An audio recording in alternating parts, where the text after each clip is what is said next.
नमस्कार. मी मिसेस समता Yatin Dahanukar, counselling psychologist.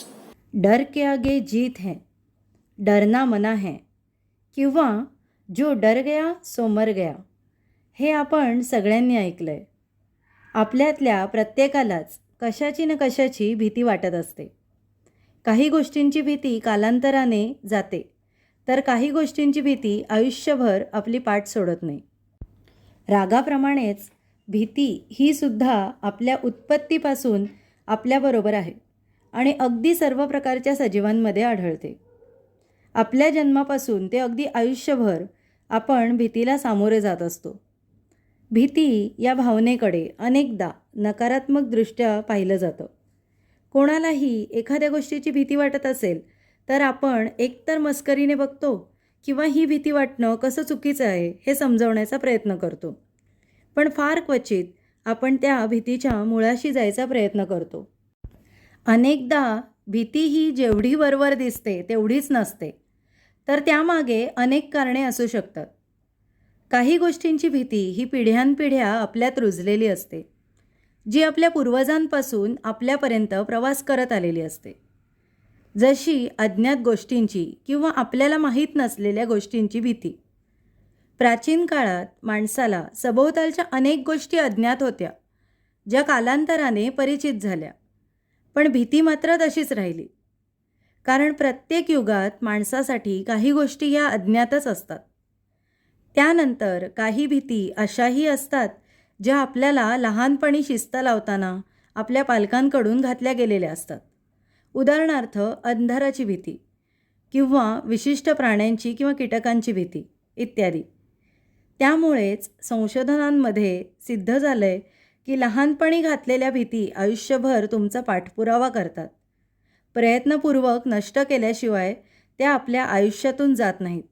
आणि म्हणूनच इथे पालकांसाठी सुद्धा इशारा आहे की जितकं शक्य असेल तेवढं मुलांना चुकीच्या गोष्टींची भीती घालू नये, जी काही वेळा त्यांच्या पूर्ण आयुष्यावर परिणाम करू शकते.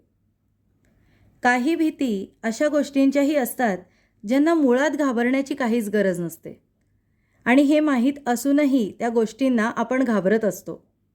उदाहरणार्थ पाण्याची भीती, एखाद्या रंगाची भीती, उंचीची भीती, काही जागांची भीती इत्यादी, ज्या आपल्या भूतकाळातील अनुभवांतून आलेल्या असतात. कधीकधी आपल्याला त्याचं मूळ कारणही माहीत नसतं. या भीती प्रमाणाबाहेर गेल्या तर त्यांचं रूपांतर फोबियामध्ये सुद्धा होऊ शकतं, जे जास्त गंभीर आहे आणि योग्य उपचारांअभावी पूर्णपणे बरं होणं कठीण असतं, ज्याबद्दल आपण याआधी अँक्झायटी डिसऑर्डर्सच्या व्हिडिओमध्ये पाहिलं होतं. अशा प्रकारच्या भीतींची कारणं ही आपल्या जाणीवेच्या पातळीपेक्षा फार खोलवर दडलेली असतात.